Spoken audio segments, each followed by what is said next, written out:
Bismillahirrahmanirrahim. Assalamualaikum warahmatullahi wabarakatuh. Alhamdulillah wassalatu wassalamu ala Rasulillah wa ala alihi wa sahbihi wa man da'a bi da'watihi wa istanna bi sunnatihi ila yaumi liqa'i rabbih wa ba'd. Yang saya hormati, saya muliakan, saya ta'zimi keluarga besar Yayasan Ma'had Islam Semarang. Tidak dapat saya sebut satu persatu, semuanya dimuliakan Allah Subhanahu wa taala. Amin ya rabbal alamin. Wirdun bahasa Arabnya, kita menyebutnya wirid, artinya sesuatu yang dirutinkan. Makanya kalau ada orang pengajian ibu-ibu sore-sore pun disebut juga wirid, walaupun isinya arisan. Wirid adalah bacaan rutin. Sampai ada ungkapan ulama yang agak sangat keras, saya pun segan untuk menerjemahkannya. Man laisa lahu wir fahuwa qir. Siapa yang enggak baca wirid, maka dia monyet. Jadi alhamdulillah kita punya rutinan wirid. Wirid-wirid ini datangnya dari mana yang kita baca tadi? Itu semua diambil dari hadis Nabi Muhammad sallallahu alaihi wasallam. Man shollat subha fi jama'atin, siapa yang sholat subuh berjamaah, summa qa'ada yadhkurullah, setelah itu dia duduk berzikir mengingat Allah, hatta tatlu asyamsu, sampai terbit matahari, summa yusalli rak'ataini, setelah itu sholat sunat 2 rakaat. Jadi yang paling bagus itu habis sholat subuh duduk baca wirid sampai terbit matahari. Kanat lahu ka ajri hajjatin wa umrah. Sholat sunat 2 rakaat dia dapat pahala seperti haji dan umrah. Tamah, tamah, tamah, sempurna, sempurna, sempurna. Hadis riwayat At-Tirmidzi, status hadisnya hadis hasan. Hadis hasan, tidak ada ikhtilaf di antara ulama, kita amalkan. Saya pribadi mengajak jamaah biasanya dalam kajian subuh, habis baca zikir-zikir, membaca kitab hadis At-Targhib wa Tarhib, sampai waktu sholat sunat isyraq 2 rakaat. Waktunya mudah saja, kita cari waktu maghrib di daerah masing-masing. Jadi kalau di Semarang maghribnya jam 5.30, berarti baca wiridnya sampai jam 5.30 pagi. Setelah itu sholat sunat isyraq 2 rakaat, dapat pahala seperti haji dan umroh. Ini mengobati hati yang udah nyetor haji furoda nggak dapat visa. Mudah-mudahan kita diberikan panjang umur, sehat badan, bisa melaksanakan haji dan umroh. Kalau belum bisa, istiqomah saja baca wirid yang sudah dibacakan oleh guru kita tadi, tinggal di-share di grup Yayasan Ma'had Islam Semarang, tinggal diamalkan insyaallah. Amin ya rabbal alamin. Masalahnya, kita insyaallah baca wirid, sholat subuh berjamaah, tapi umur kita ini tidak panjang. Kata Nabi, baina sittin wa sab'in, antara 60 70. Ustadz Faik 64, tinggal 6 tahun. 64. Tinggal 6 tahun kata beliau. Kalau 70 60. Masya Allah. 60 baina sittin 60 wa sab'in 70. Habis itu kita tidak tahu apa yang terjadi di atas dunia ini. Tapi ada satu yang membuat orang bisa panjang umur melebihi itu. Contohnya adalah, saya urutkan dari ujung pulau Sumatera, Aceh paling atas. Di situ ada orang yang sudah meninggal dunia. Saya ziarah ke makamnya, datang ke tanah yang diwakafkan. Namanya Syekh Mudawali. Punya anak orang pertama yang dapat gelar doktor dari Al-Azhar Kairo, orang Asia Tenggara, bidang usul fikih. Namanya Syekh Muhibbuddin Wali, Profesor Dr. Syekh Muhibbuddin Wali, anak dari Syekh Muhammad Wali atau disebut juga Syekh Muda Wali. Sampai hari ini masih dikenang orang, namanya disebut, murid-muridnya bersebaran di Aceh. Apa yang membuat dia panjang umur padahal sudah meninggal dunia? dia membangun pesantren Darussalam Labuhan Haji. Turun dari atas Aceh, turun ke bawah Sumatera Utara. Di Sumatera Utara ini saya ziarah ke makamnya, tausiah di pesantrennya, namanya Syekh Mustafa Husain. Sudah meninggal dunia, tapi murid-muridnya menyebar. Waktu saya sampai ke sana 12.000 orang. Santri perempuan 5.000. Ternyata kalau kita disambut 5.000 orang perempuan semua merinding juga. Sudah lama meninggal, tapi sampai hari ini orang Sumatera Utara menyebut murid-muridnya di UIN, di IAIN, sekolah tinggi, para asatis, Syekh Mustafa Husain membangun pesantren Mustafawiyah. Turun ke bawah dari Sumatera Utara, Riau. Di Riau juga ada seorang ulama namanya Syekh Abdul Ghani. Syekh Abdul Ghani meninggal, dilanjutkan anaknya Syekh Aidarus. Syekh Aidarus meninggal, dilanjutkan anaknya Syekh Alaidin. Apa yang membuat bertahan? Mereka membangun pesantren namanya pesantren Darussalam Batu Besurat. Datang pembangunan PLTA, hancur karena tenggelam desa, tapi direlokasi, pindah ke tempat lain. Pesantrennya masih tetap tegak berdiri sampai hari ini. Ini kalau saya urutkan provinsi-provinsi ini bisa sampai subuh. Kita langsung aja melompat ke Jawa Timur. Saya kebetulan kemarin mempresentasikan disertasi S3 saya. Judulnya Syekh Muhammad Hashim Asy'ari Wajuhuduhu fi Nashris Sunnah di Indonesia. Tebalnya 600 halaman. Apa untungnya saya sebutkan 600 halaman itu? Supaya nanti yang nonton di YouTube tahu saya ini bukan ustadz kaleng-kaleng. Orangnya sudah meninggal dunia, tapi sampai hari ini masih tetap tegak berdiri, santrinya puluhan ribu. Itulah dia pesantren Tebu Ireng. Dan sekitarnya ada ulama-ulama besar, Syekh Kiai Haji Bishri Shansuri, Syekh Kiai Haji Abdul Wahab Hasbullah, dan satu lagi adalah Syekh Tamim, yaitu pondok pesantren Darul Ulum Rejoso. Jadi memang ternyata yang membuat abadi itu adalah pondok pesantren. Jadi saya sering juga diingatkan jamaah, Ustadz Somad mau sampai kapan ceramah ini? Dia khawatir melihat badan saya kurus. Nanti Ustadz meninggal tidak meninggalkan apa-apa. Lama juga saya termenung. Betul, saya nanti kalau mati meninggalkan apa? Tapi sejak malam ini saya akan pede menjawab. Nanti kalau Ustadz meninggalkan apa?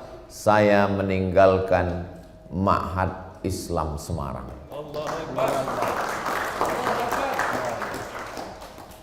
Loh, apa hubungan Ustadz dengan Ma'had Islam Semarang? Oh, ada hubungannya. Mana buktinya? Ini fotonya ada, videonya ada, sedikit banyak. Maka insya Allah saya berterima kasih kepada keluarga besar Yayasan Ma'had Islam Semarang dilibatkan dalam acara ini. Saya menumpang perahu safinah kapal Nabi Nuh yang akan menyelamatkan dari banjir bandang. Perahu itu bernama Yayasan Ma'had Islam Semarang. Allahu Akbar.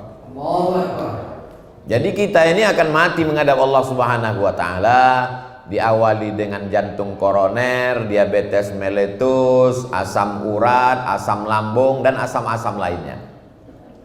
Ada yang kekal abadi, yaitu Ma'had Islam. Perjuangan yang sulit adalah pembebasan tanah. Ternyata tanahnya sudah ada 6.000 meter, tapi karena tidak dibangun, kesakitan massal, tinggal 4.000 meter. Kalau 4.000 meter ini tidak kita selamatkan, habis.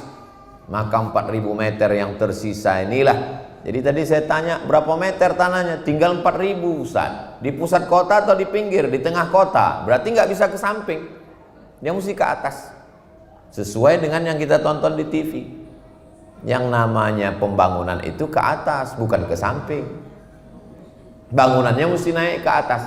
Jadi kalau gitu kita mesti menyiapkan semennya, batu batanya. Saya lihat di samping udah ada batu bata. Biasanya peletakan batu pertama itu di atas tanah. Seumur-umur baru ini insya Allah peletakan batu pertama di hotel. Insya Allah. Lama sudah saya tausiah kemana-mana tempat. Baru ini peletakan batu pertama di hotel. Nanti setelah diletakkan baru dibawa ke lokasi. Itu tidak mengurangi apapun. Catatan malaikat tidak pernah lalai dan lupa. Jadi dahsyatnya sedekah. Yang pertama adalah membuat orang kekal abadi, gak mati-mati sampai hari kiamat. Jadi kalau ada ibu-ibu yang khawatir takut mati, kasih 100 sak semen. Insya Allah bertahan 3 bulan. Kalau mau tambah lagi, bisa nambah lagi. Bapak-bapak yang khawatir nanti kalau saya meninggal dunia Pak Ustadz, rumah saya ini nanti akan dijual, anak-anak saya, istri saya diambil brownies, berondong manis, mobil saya diambil, lalu nama saya yang ada di STNK BPKB akan diganti, pasti. Nama yang ada di surat tanah akte notaris akan diganti Badan Pertanahan Nasional, pasti. Kenapa? Karena petugas pajak nggak mau nagih pajak kepada almarhum. Nama yang kekal abadi adalah nama di Yayasan Ma'had Islam. Dan ini saya senangnya tidak milik pribadi. Yayasan Ma'had Islam, ownernya bukan person, bukan orang, tapi umat. Dari umat kembali kepada umat, dimanfaatkan untuk umat. Ini sekolahnya Ustadz dari mulai PAUD, TK, SD, SMP, SMA, boarding, tahfiz Quran. Abdul Somad umurnya tak panjang. Saya sudah hitung-hitung meninggal tahun 2040. Tapi malaikat maut kan nggak ngasih tahu, nggak ada jadwalnya, dia nggak punya schedule. Bisa aja dia datang malam ini, tapi alhamdulillah nama saya sudah masuk dalam tulisan keluarga besar Yayasan Ma'had Islam Semarang. Andai malam ini adalah malam terakhir bagi kita, saat kita ucapkan bismika Allahumma ahya wa amut, memang betul-betul amut, mati, maka kita tidak akan menyesal insya Allah. Yang penting transfer dulu ke nomor rekening berikut ini. Tapi bagi yang tidak mengambil bagian, maka dia hanya akan menjadi kenangan. Pernah jadi orang kaya, pernah jadi pejabat, pernah jadi konglomerat, pernah punya uang banyak, tapi tidak satu pun punya kita. Ada seorang ulama duduk di samping orang yang mau sakratul maut. Begitu meninggal, langsung lampu lilin yang ada di samping itu dia tiup. Kenapa kamu tiup? Orang meninggal mestinya kita hidupin banyak lampu, karena banyak yang mau takziah. Tadi sebelum dia mati, lilin itu punya dia. Setelah dia meninggal, lilin itu punya ahli warisnya. Dan kita tidak berhak memakai cahayanya, karena ahli warisnya belum tentu izin. Sekarang mobil itu punya ibu, sekarang rumah itu punya bapak. Sedetik sebelum malaikat maut tiba, setelah itu maka dia berganti. Walakum nisfu ma taraka azwajukum illam yakul lahunna walad. Suami dapat 50% kalau tidak ada anak. In kana lahunna waladun, kalau ibu melahirkan anak, falakumur rubu'u. Suami mendapat 1/4. Sekarang pengadilan menetapkan lagi pembagian baru yang disebut dengan gono gini. Apa arti gono gini? Kau begono, aku begini. Jadi kalau selama menikah dapat hasil 10 miliar, tidak dihitung sebelum menikah. Start nikah tahun 2000, sekarang 2022, meninggal dapat pencarian bersama 10 miliar. Sebelum bagi faraid hukum Islam, dibagi 2 menurut hakim. Duit ibu yang 10 miliar dibagi 2, 5 miliar untuk bapak. Kalau 5 miliar untuk bapak, itu yang nangis cuma sebelah kanan aja, yang sebelah kiri buka. Bapak Ibu yang dimuliakan Allah SWT. Lalu yang kekal abadi yang mana? 2-3 sak semen, batu kerikil, batu bata, kosen pintu, ngecor, tiang, itulah yang akan kekal abadi. Karena anak-anak tahfiz Quran di Ma'had Islam Semarang, sholat subuh, sholat zuhur, sholat asar, sholat maghrib, sholat isya, tahajud malam, mereka mulai jam 3:30 sudah bangun, sholat sunat taubat, sholat sunat hajat, sholat sunat tahajud, sholat sunat witir, ngulangi hafalan Quran, azan subuh, qobliyah subuh, sholat subuh, baca wirid sampai terbit matahari, masuk kelas, sholat zuhur, ba'diyah zuhur, sholat asar, murajaah, ngulang hafalan Quran, maghrib, isya, jam 10 malam baru mereka tidur. Anak kita belum tentu membacakan Quran untuk kita 24 jam seperti anak-anak yang akan jadi santri Ma'had Islam Semarang. Allahu Akbar. Saya hanya mengingatkan, bayangkan bahwa kita akan mati malam ini. Saya kalau tidur dekat dinding, hidung saya tempelkan ke dinding, saya bayangkan beginilah nanti mati. Karena orang mati itu hidungnya menempel ke liang lahat. Jadi kalau dinding liang lahat ini hidung kita, pandangan kita tidak sampai setengah jengkal. Tapi ada orang yang pandangannya seluas mata memandang. Itulah orang yang sempat berwakaf tanah. Siapa yang mewakafkan tanah 4.000 meter itu dulu, yang awalnya 6.000 jadi 4.000, maka orang yang mengambil 2.000 itu kalau tidak izin, di akhirat dia akan dituntut di hadapan Allah SWT. Tak usahlah kita ungkit permasalahan yang lalu tak dapat diulang, tapi yang 4.000 ini masih dapat kita selamatkan, maka kita akan ditanya di hadapan Allah, la tus'alunna yauma idzin anin na'im. Saya kalau hanya sekedar ceramah, kajian subuh, kajian duha, kajian ibu-ibu, kajian bapak-bapak, selesai. Tapi dengan kajian malam ini kita sedang ingin membuat suatu keabadian. Dahsyatnya sedekah yang pertama, abadi sampai hari kiamat. Yang kedua, orang-orang yang sudah mati meninggal dunia itu kalau ditanya, hai jenazah-jenazah, mayat-mayat orang kubur, kalian kalau dihidupkan lagi mau apa tidak? Mereka menjawab. Jawabannya diceritakan dalam Quran. Laula akhartani ila ajalin qarib. Kalau kau beri kami waktu ya Allah hidup qarib, semenit, sedetik saja. Kalau dikasih hidup sedetik kamu mau apa? Kata mereka menjawab, fa'as-saddaqa, kami mau bersodaqah. Tak ada di antara jenazah itu yang menjawab kami mau haji, enggak ada. Kami mau umroh, enggak ada. Kami mau sodaqah. Kenapa? Karena kalau haji balasannya nanti setelah hari kiamat. Al-hajjul mabrur laisa lahu jaza ilal jannah.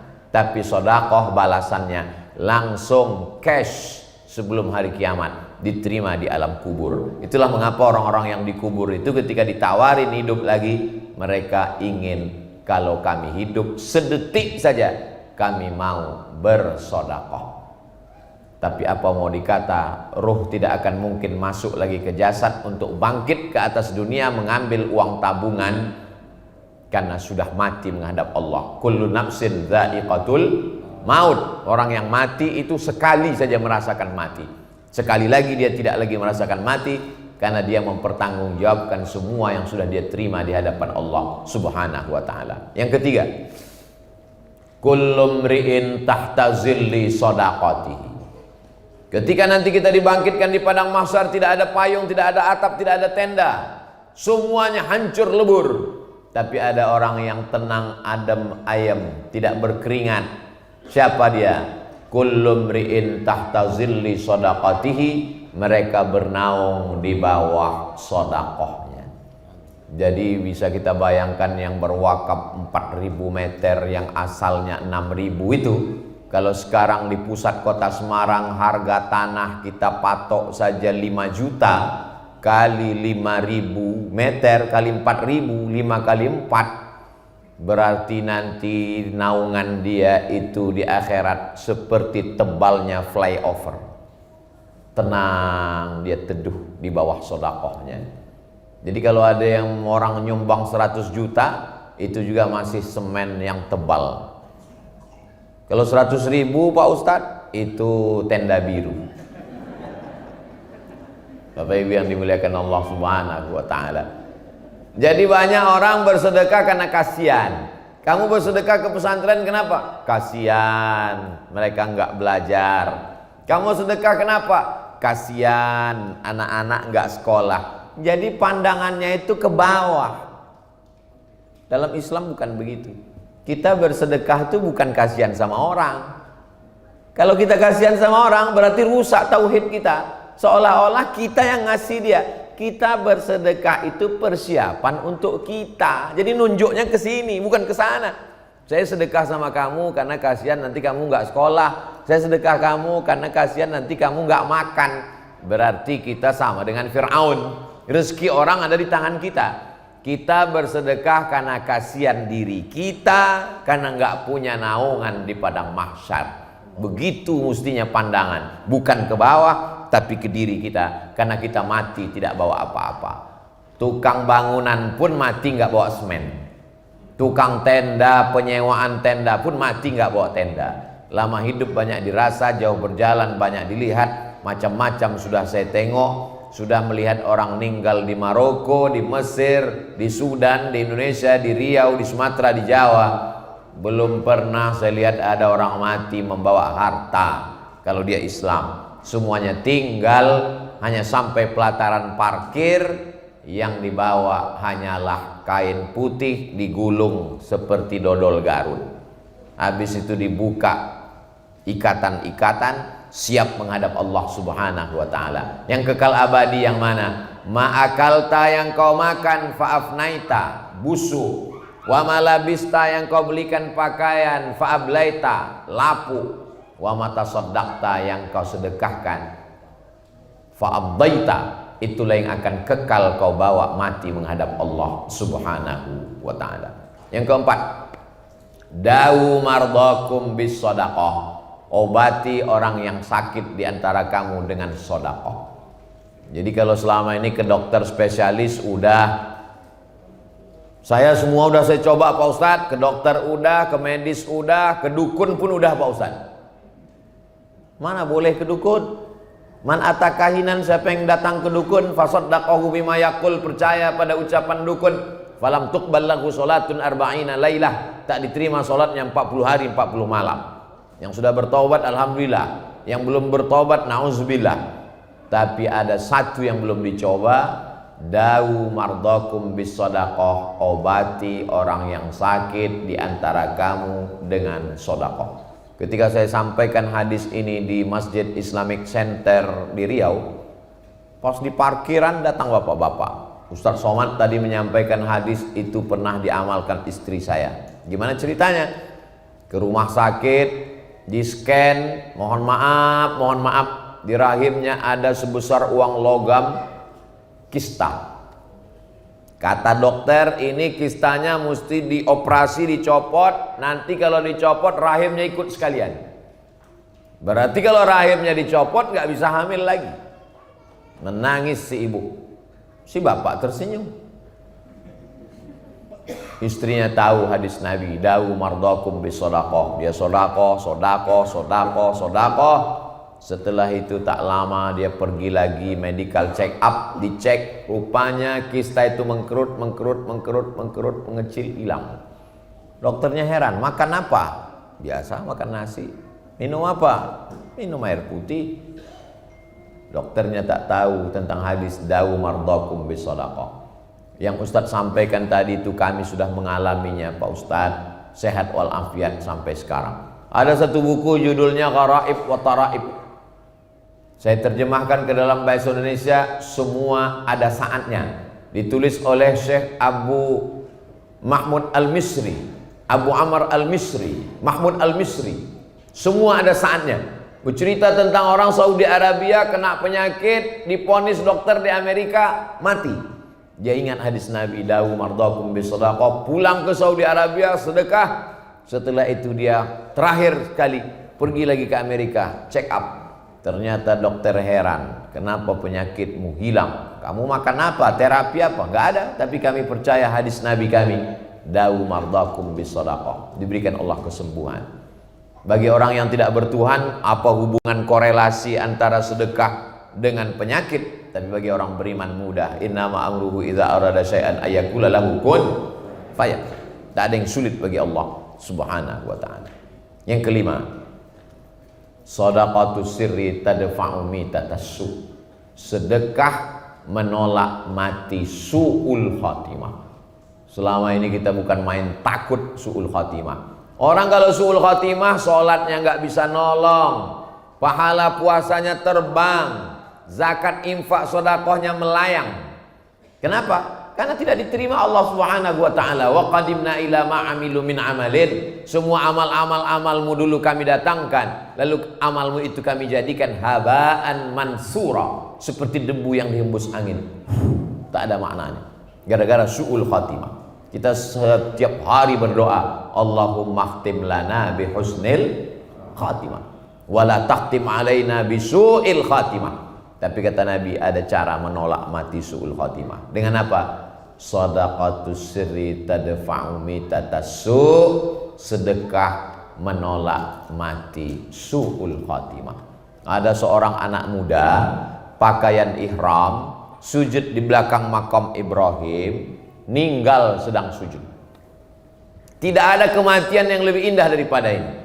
Di tanah haram, dalam Masjidil Haram, pakaian ihram, selesai tawaf, dalam keadaan bersuci, dalam keadaan sholat, di sujud terakhir. Aqrabu ma yakunul 'abdu min rabbih wa huwa sajid. Orang paling dekat dengan Allah waktu sujud, ninggal.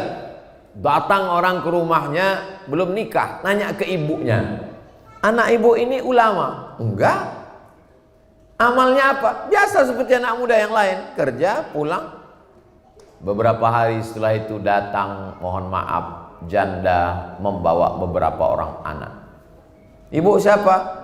Kami ikut bela sungkawa atas anak lajang ibu yang meninggal. Kenapa? Gajinya selama ini sepertiga dia bagikan untuk anak yatim. Allah muliakan dia karena sedekah. Diangkat Allah Subhanahu wa ta'ala derajatnya, diselamatkan dari su'ul khatimah, diberikan husnul khatimah, hidupnya aja sudah disaksikan orang banyak kemuliaan, apalagi ketika menghadap Allah Subhanahu wa ta'ala. Tapi tidak semua yang sudah meninggal tiba-tiba janda datang bawa anak itu tanda husnul khatimah. Bapak Ibu yang dimuliakan Allah Subhanahu wa ta'ala. Yang keenam, di antara yang paling diinginkan orang beriman adalah mengalir sesudah kematian. Karena sesudah mati ini semuanya putus. Kalau ada di antara ini malam Jumat, baca surat Al-Kahfi, baca surat Yasin. Yang sudah baca, alhamdulillah. Man qara'a surat Al-Kahfi yaumal Jum'ah. Siapa yang baca surat Al-Kahfi hari Jumat, petang Jumat, sore Jumat, malam Jumat, adha'a lahum min nur, Allah berikan dia cahaya ma bainal jumu'ataini, antara Jumat ini dengan Jumat depan. Surat Yasin, man qara'a surat Yasin, man qara'a Yasin fi lailatin, siapa yang baca surat Yasin pada suatu malam, enggak disebut malam Jumat, terserah malam apa aja, asbaha maghfuran lah, waktu subuhnya dia sudah diampunkan Allah. Hadisnya hadis hasan.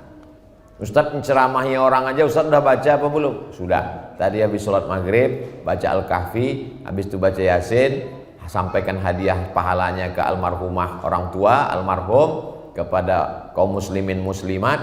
Itu tradisi yang selalu saya lakukan. Karena kalau cuman ceramah ngomong, nggak dilakukan, nggak diamalkan, pas ceramah itu dia nendang ke dalam.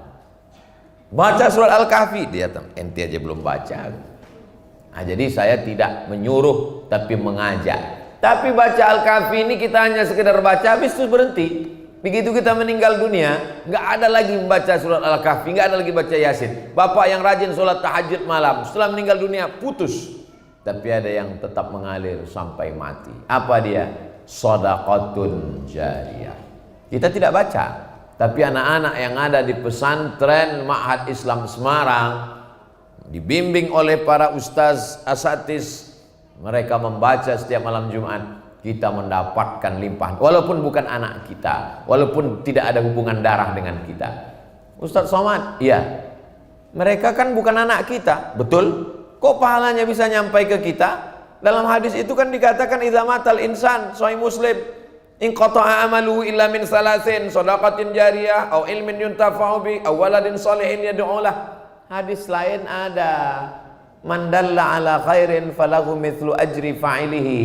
Orang yang menunjukkan amal perbuatan baik dia dapat pahala seperti orang yang melakukannya. Itu kan untuk para ustadz guru-gurunya. Saya tidak ustadz. Sedekah tanah, wakaf semen, batu bata, kerikil, itulah yang akan membuat mengalir sampai hari kiamat. Karena yang namanya pondok pesantren tidak akan mungkin dijual. Kenapa tanah 2000 meter itu bisa hilang? Karena nggak ada bangunannya. Kalau sudah ada bangunan tidak akan mungkin orang berani menggeser. Pesantren, hati-hati, nanti kamu kena laknat, terkutuk 7 turunan. Orang takut karena ini adalah milik Allah. Tanah wakaf la yuhabu, tidak bisa dihibahkan, wala yurasu, tidak bisa diwariskan, wala yuba'u, tidak bisa diperjualbelikan. Tertulis di akta notaris Badan Pertanahan Nasional, Kanwil menuliskan ini adalah milik Yayasan Ma'had Islam Semarang. Siapapun tidak mau menerima gadainya. Kenapa? Karena ini milik umat, kembali kepada umat, dikelola oleh umat. Jadi malam ini kita sedang membahas sesuatu yang dapat menyelamatkan kita. Pada saat itu tak ada yang bisa menolong. Yatsba'ul mayyita salasun, yang mengiringi mayat sampai ke liang lahat ada 3. Yang pertama maluhu, hartanya, mobil mewahnya sampai pelataran parkir. Yang kedua ahluhu, istrinya, suaminya, anaknya, mantunya, cucunya, nangis semuanya. Tapi air mata tak semuanya air mata kesedihan. Banyak juga air mata buaya. Ternyata buaya itu nggak ada pori-porinya. Dia nggak berkeringat. Jadi buaya itu dia kalau caranya mengeluarkan air dari badannya itu melalui satu saluran di dekat mata. Maka dia mengeluarkan air tapi bukan karena sedih. Kekenyangan pun dia nangis juga. Maka disebut dengan air mata buaya. Itu buaya yang di air, apalagi yang di darat.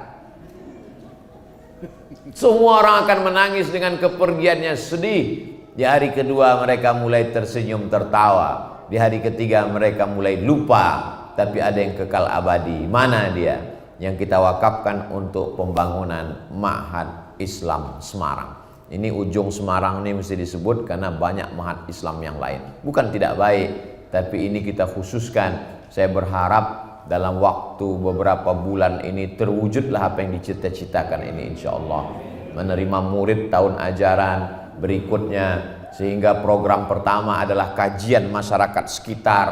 Jangan sampai orang tidak pandai mengaji, tahsin ibu-ibu sore, bapak-bapak, anak-anak kita selamatkan dari warnet, dari game online, dari gadget, dari maghrib ke isya, dihidupkan lagi kembali maghrib mengaji. Kalau tahun ajaran baru belum bisa dibuka karena pertengahan tahun, yang namanya maghrib mengaji mesti dibuka. Orang-orang yang mengeluhkan mahal segala macam, buka gratis. Cari pengabdian anak-anak pondok pesantren yang setahun bisa mengabdi silih berganti. Apalagi Al-Mukarram tamat dari pondok pesantren Gontor, jaringan beliau ada pondok cabang, ada pondok alumni, maka amat sangat bisa menghidupkan. Bapak ibu pula sebagiannya para alim ulama, para ustadz, para habaib, para guru minta alumni-alumni untuk mengajar. Inilah yang menyelamatkan kita di hadapan Allah Subhanahu wa ta'ala. Saya sudah sampaikan beberapa poin. Mudah-mudahan ini mampu menggugah perasaan hati pikiran kita.